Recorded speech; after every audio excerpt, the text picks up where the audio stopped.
Seni mendengarkan, teknik active listening dalam praktik Bismillahirrohmanirrohim, dan apabila dibacakan Al-Quran, maka dengarkanlah baik-baik, dan perhatikanlah dengan tenang, agar kamu mendapat rahmat. Meskipun ayat ini secara spesifik tentang mendengarkan Al-Quran, ia mengandung prinsip universal tentang pentingnya mendengarkan dengan saksama dan penuh perhatian untuk mendapatkan pemahaman dan rahmat.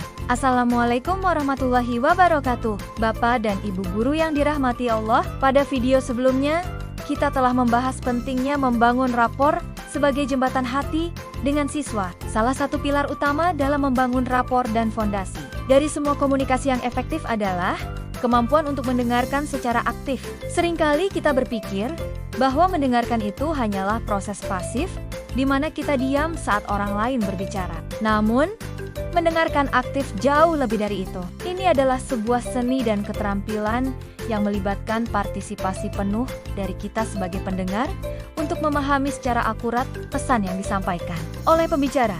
Dalam hal ini, siswa kita baik dari segi isi atau fakta yang mereka sampaikan, maupun perasaan yang menyertainya. Ini adalah upaya sadar untuk benar-benar masuk ke dalam dunia dan perspektif siswa. Mengapa mendengarkan aktif begitu penting dalam peran kita sebagai guru sekaligus konselor dasar? Pertama, ketika siswa merasa benar-benar didengarkan, mereka merasa dihargai dan penting. Ini adalah kebutuhan psikologis dasar yang jika terpenuhi, akan membuat mereka lebih terbuka. Kedua, mendengarkan aktif adalah cara terbaik untuk memperkuat kepercayaan dan rapor. Ketiga, melalui mendengarkan aktif, kita dapat memperoleh pemahaman yang jauh lebih mendalam mengenai apa yang sesungguhnya siswa alami, termasuk nuansa, emosi yang mungkin tersembunyi, dan inti dari permasalahan mereka. Keempat, yang menarik, seringkali dengan didengarkan secara aktif, siswa justru dapat mendengar dirinya sendiri lebih jelas dan mulai menemukan kejernihan atau bahkan solusi atas masalahnya sendiri. Kita menjadi seperti cermin yang membantu mereka merefleksikan pikiran dan perasaannya. Kelima, ini tentu saja akan mengurangi kesalahpahaman, karena kita memastikan menangkap pesan yang benar sebelum merespons. Dan keenam, mendengarkan aktif menciptakan lingkungan yang aman dan suportif bagi siswa untuk berbagi, bahkan untuk hal-hal yang mungkin sensitif atau sulit bagi mereka. Lalu, bagaimana cara kita mempraktikkan mendengarkan aktif ini? Ada beberapa komponen atau teknik kunci yang perlu kita latih. Menunjukkan perhatian penuh. Ini adalah fondasi fisiknya. Pastikan kita memberikan sinyal bahwa kita benar-benar hadir untuk siswa. Pertahankan kontak mata yang wajar dan menunjukkan minat. Arahkan postur tubuh kita secara terbuka dan sedikit condong ke depan sebagai tanda keterlibatan. Sebisa mungkin, minimalkan gangguan dari lingkungan sekitar atau dari pikiran kita sendiri. Berikan fokus mental penuh pada siswa saat itu. Memberikan respons nonverbal yang mendorong. Gunakan isyarat-isyarat nonverbal sederhana untuk menunjukkan bahwa kita mengikuti alur pembicaraan dan memahami. Misalnya, mengangguk sesekali, menampilkan ekspresi wajah yang sesuai dengan cerita siswa misalnya.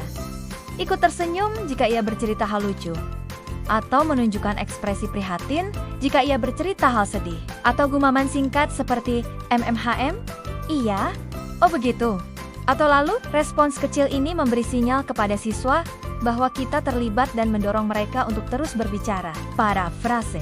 Ini adalah teknik menyatakan kembali inti dari apa yang baru saja dikatakan siswa dengan menggunakan kata-kata kita sendiri. Tujuannya bukan mengulang seperti beo, melainkan untuk menangkap esensi pesannya. Parafrase sangat berguna untuk memastikan kita memahami dengan benar dan menunjukkan kepada siswa bahwa kita berusaha memahami.